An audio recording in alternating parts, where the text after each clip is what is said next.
مفتی صاحب حج کی فضیلت اور نہ کرنے کی وعید۔ ایک روایت میں آتا ہے کہ جو حج جس پر لازم ہوا وہ حج نہ کرے تو وہ یہودی ہو کے مرے، عیسائی ہو کے مرے، مجھے اس کی پرواہ نہیں ہے۔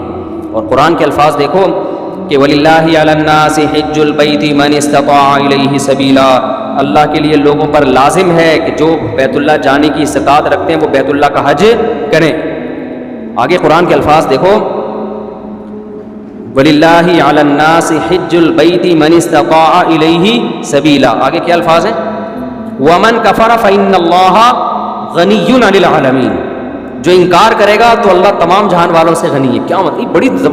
بہت بڑی دھمکی ہے کہ جو نہیں آئے گا نا استطاعت کے باوجود، اللہ کو اس کی کوئی ضرورت نہیں ہے۔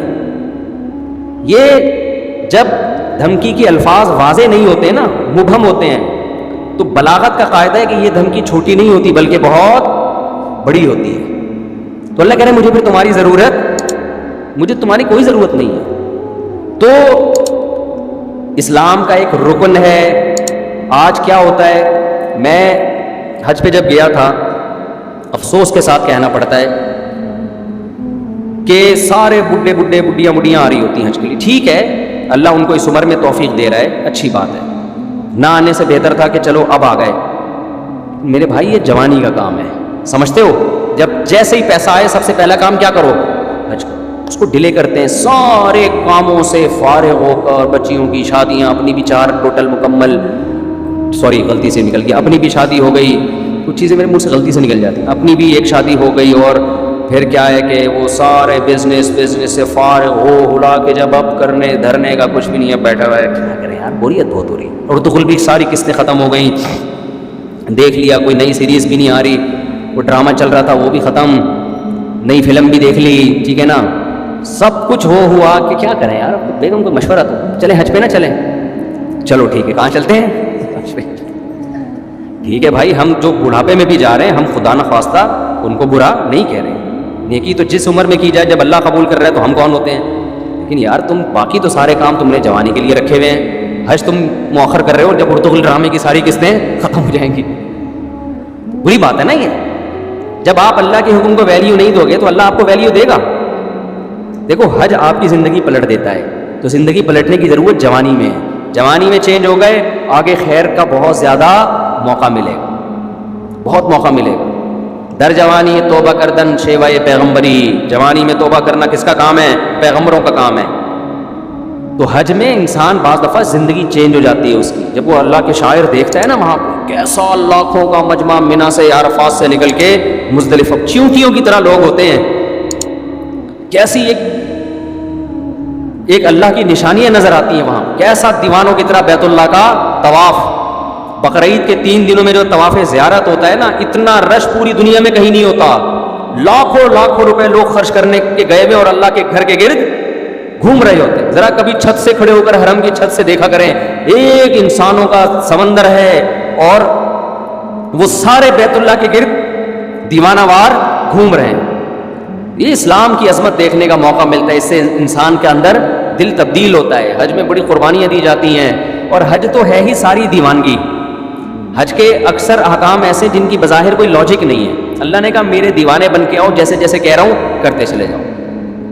کیسے عجیب عجیب کام کروائے جاتے ہیں۔ سب سے پہلے ہم سے ہمارا لباس اتروا لیا، 3 پیس سوٹ اور ٹائی میں جو گھوما کرتے تھے، بالوں کی کٹنگ، اور ان کو 2 چادریں پہنائی جا رہی ہیں، اب انسان کے بچے بن کے آنا ہمارے گھر میں۔ اگر دیوانے ہو تو دیوانوں والا اسٹائل چاہیے، ابھی وہ جو آفس جس اسٹائل میں جاتے ہو نا، وہ والا اسٹائل بولو نہیں چلے۔ جو اللہ کے نیک بندے ہیں، جو اللہ کے حکم کے سامنے سر جھکانا جانتے ہیں، اللہ سے ان احکامات کی لاجک نہیں پوچھتے، جیسے شیطان نے پوچھا تھا نا کیوں سجدہ کروں میں آدم کو، وائے، تو یہ نہیں پوچھتے۔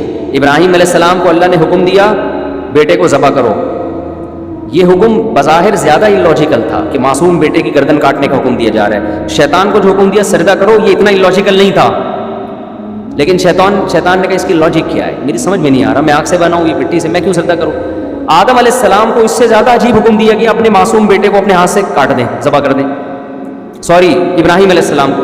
لیکن ابراہیم علیہ السلام نے اس کی لاجک بولو نہیں پوچھی، کہا بیٹا مجھے اللہ نے حکم دیا ہے تجھے کاٹ دوں۔ بیٹے نے کہا جب اللہ کا حکم ہے تو بھائی ہم کیا کہہ سکتے ہیں، بھائی کاٹ دیں، آپ میرا گلا کاٹ دیں، ذبح کر دیں۔ تو حج ان احکامات کی بھی یادگار ہے.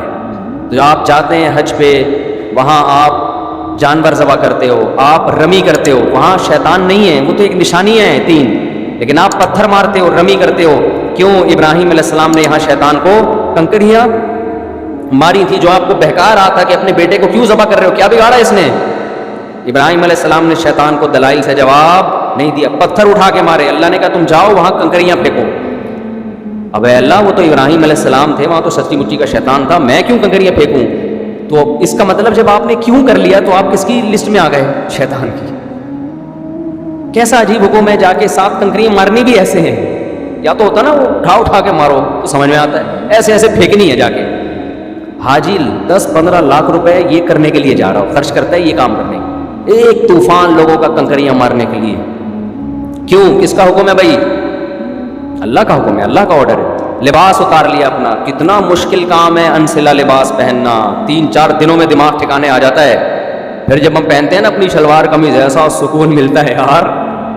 میں جب حج کرنے گیا تو مینا میں تو 3 دن سویا نہیں احرام کی حالت میں نا، کیونکہ رش اتنا بہت، جتنا بھی وی آئی پی حج ہو ٹینشن ہوتی ہے.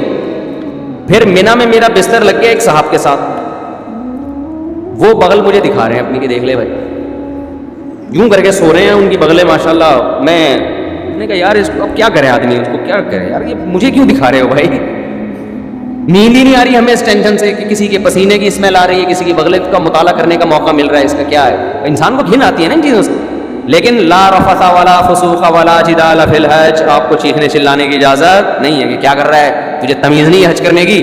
میں یہ بھی کہہ سکتا تھا نا ٹھٹا بڑو، یہ کیا مجھے بغل دکھا رہے ہیں، بازو نیچے کر. نہ اللہ کہتے ہیں یہ نہیں چلے گا وہاں پہ. اللہ کیوں نہیں چلے گا؟ اللہ کہیں گے کیوں کیا تو کس کی فہرست میں؟ شیطان نے کیوں کیا تھا؟ نہیں، جھگڑا وگڑا نہیں ہے، جو جیسا ہے برداشت. ٹریول ایجنسی آپ کے ساتھ ظلم زیادتی کر رہی ہے، چپ آ کے پھر کلاس لو ان کی. یہاں پہ ٹریول ایجنسیاں بڑی ہوشیار ہوتی ہیں، ان کو پتہ ہے آنے کے بعد کون پوچھتا ہے، ٹھیک ہے نا. تو جو ہوگا کیوں کی اجازت نہیں ہے، کیوں والا کام شیطان کا ہے. فلا رفث ولا فسوق ولا جدال فی الحج، کوئی گناہ نہیں کرنا، بد نظری نہیں. موقع بد نظری کے بہت ملیں گے، نہ یہاں آپ کو نظر اٹھانے کی اجازت نہیں ہے. وہاں بھی نہیں ہے لیکن یہاں زیادہ گناہ ہے. اپنی بیوی سے بھی آپ ریلیشن قائم نہیں کر سکتے وہاں پہ احرام کی حالت میں، تو نامحرم سے کیسے آپ لذت حاصل کر سکتے ہو؟ تو پھر احرام کی چادریں بنوائی جا رہی ہیں، خوشبو لگانے پر پابندی، بال توڑنے پر پابندی، جوئیں مارنے پر پابندی. اب تو بڑا وی آئی پی حج ہو گیا. صحابہ کرام کے تو 1-2 مہینے کے احرام ہوتے تھے. حدیث میں آتا ہے بعض صحابہ کے سروں میں نا جوئیں گر رہی ہوتی تھی نیچے، ٹھیک ہے نا. قربانی کرو، حلق کراؤ. اب کیا کرنا ہے؟ اب طواف زیارت کرنی ہے. بقرعید کے 3 دنوں میں اللہ اتنا رش ہوتا ہے، ان 3 دنوں میں کیوں کا بول دیا تو کس کی لسٹ میں آ جاؤ گے؟ کیوں نہیں؟ جاؤ طواف زیارت کرو. اتنی پبلک، 3 عظمت والے دن ہے نا یہ یام نہر، عظمت والے دن. پھر کیا کریں؟ طواف زیارت کر کے واپس آ جاؤ مینا. ابھی تو آئے تھے، اللہ نے کہا اب واپس جاؤ، جو میرا بندہ ہوگا وہ یہ کام کرے. آخر میں اینڈ کیا نکلتا ہے؟ پروٹوکول کیا ملتا ہے آپ کو؟ جب آپ نے اتنی قربانیاں دیں، عرفات کا وقوف کیا آپ نے، عرفات میں لمبی دعائیں مانگنا سنت ہے، عرفات کا وقوف بھی کر لیا، قربانی بھی ہو گئی. اس کے صلے میں اب ہو سکتا تھا اللہ تعالیٰ حکم دیتا کہ اب میرے بندوں کو مفت کھجوریں بانٹی جائیں، میری طرف سے آرڈر ہے. نہ اللہ کہتے ہیں اب کیا ہوگا تمہارا ٹین.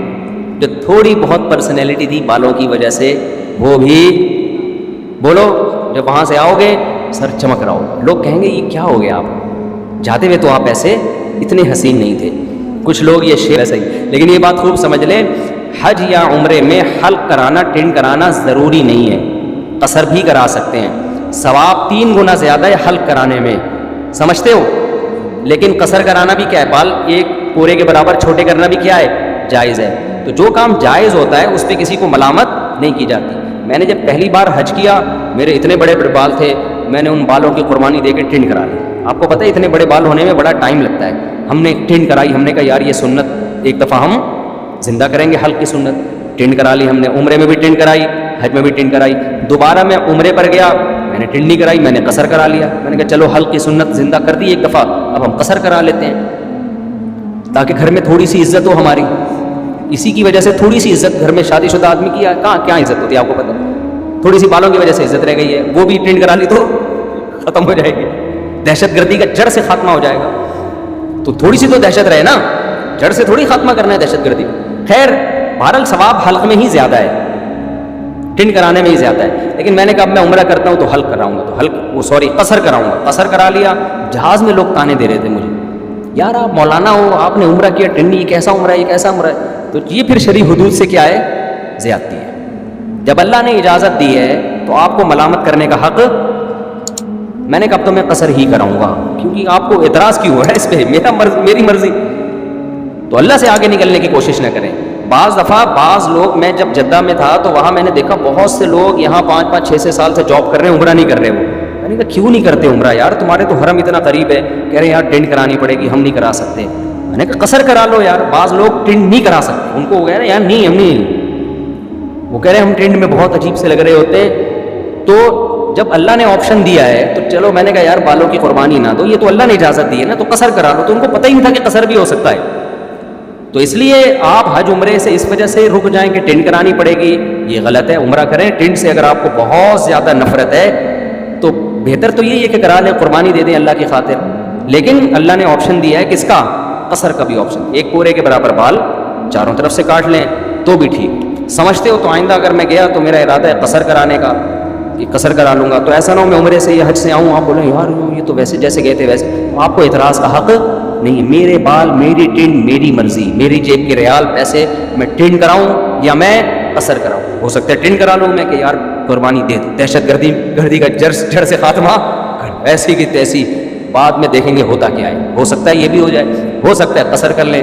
تو اپنے کسی کے ذاتی معاملات میں دخل انداز, کیونکہ میں پہلے جب عمرہ کیا نا, لوگ مجھے ہر آدمی یہ کیسا عمرہ ہے یار, آپ کے تو سر پہ اسی طرح بال لٹک رہے ہیں, یہ کیسا عمرہ ہے یار, یہ کیسا عمرہ ہے یار. تو اعتراض کرنے کی میرے بھائی اجازت نہیں ہے, یہ پھر بدعت ہو جائے گا. سمجھتے ہو, جس چیز کی اللہ نے اجازت دی ہے تو اس کو دیکھو. پیر جمعرات کا روزہ رکھنا سنت ہے نا, نہ رکھے تو آپ کیسے, کیوں نہیں رکھا بھائی, بھائی سنت ہے ہی اس لیے کہ کوئی دوسرا طنز نہ کر سکے. یار رمضان کا چھوڑ دے تو آپ پوچھیں یار فرض ہے, کیسے چھوڑ دی, مسلمان ہو کے روزہ چھوڑ رہے ہو. سمجھتے ہو کہ نہیں سمجھتے؟ تو اس لیے میرے بھائی حج کے لیے پیسے جمع کیا کرو, حج پہ جایا کرو. یہ تو بڑی پیاری عبادت ہے, اس ایسی یونیک عبادت ہے.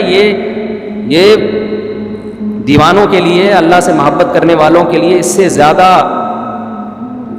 ذائقے والی, لطف والی عبادت کوئی ہے نہیں. جب بھی کوئی غیر مسلم مسلمان ہوتا ہے, میرا تجربہ ہے, مشاہدہ ہے, اس کی سب سے پہلی خواہش ہوتی ہے کہ مجھے بیت اللہ کا حج مل جائے, کیونکہ اس کے دل میں اللہ کی خالص محبت ہے نا. تو اس کی خواہش ہوتی ہے کسی طرح بیت اللہ چلا جاؤں.